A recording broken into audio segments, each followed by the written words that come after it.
J'ai été directeur général de l'UNAPI pendant de nombreuses années et je suis très souvent venu dans le Nord parce que le fait que ce soit tout à la fois regroupé et très présent sur le terrain fait sans doute toujours que ce sont des associations qui sont à l'écoute des problèmes et qui, ensemble, apportent des réponses et des solutions.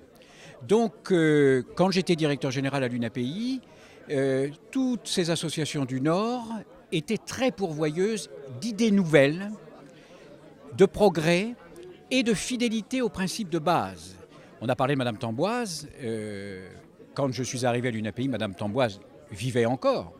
Et elle nous avait beaucoup appris sur les premières motivations qu'il fallait réaliser, sur les objectifs qu'il fallait atteindre, etc.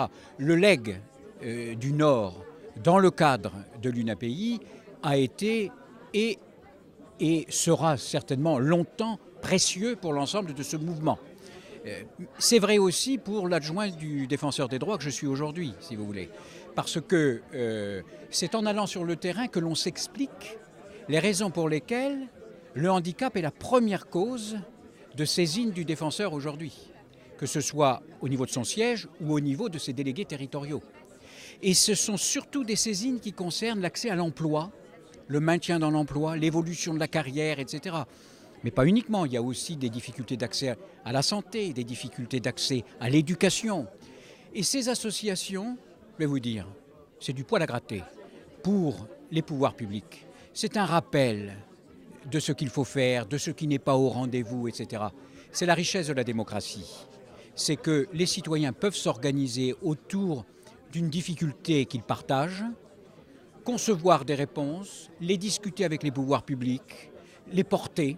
Et puis c'est un message de solidarité et de générosité pour l'ensemble de la société. Pour l'ensemble de la société. Mais on est dans le Nord. Une partie de ma famille est originaire du Nord. Et dans le Nord, il y a un capital de fraternité qui est très important. Vous savez, au fond, le handicap a besoin de quoi ? Le handicap, c'est le résultat de la rencontre entre la déficience ou les déficiences d'une personne et l'inadaptation de son environnement. Résultat, ce qu'il faut, c'est compenser les déficiences. C'est rendre accessible l'environnement. Quand vous compensez les déficiences, vous créez de l'égalité.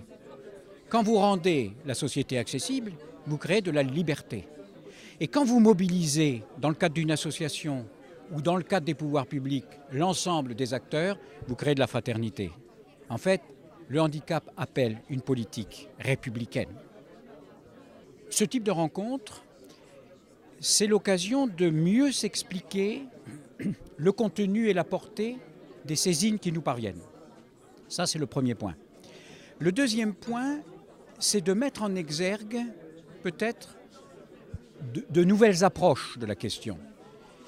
Dans la fonction qui est la mienne aujourd'hui, ce qui compte, c'est l'égalité de traitement et l'accès aux droits. Moi, je suis en charge de la lutte contre les discriminations et la promotion de l'égalité. Donc, ce sont vraiment les deux ressorts qui président à mon action, si vous voulez. Et quand je viens sur le terrain comme ça, quand je rencontre nos délégués, les délégués du défenseur des droits, je vérifie le bien fondé de cette démarche en faveur de l'égalité de traitement, en faveur de l'accès aux droits. Mais en venant sur le terrain, j'ai des exemples concrets. Il y a de la substance, il y a de la chair autour de tout ça. Et ça, c'est très important, très important.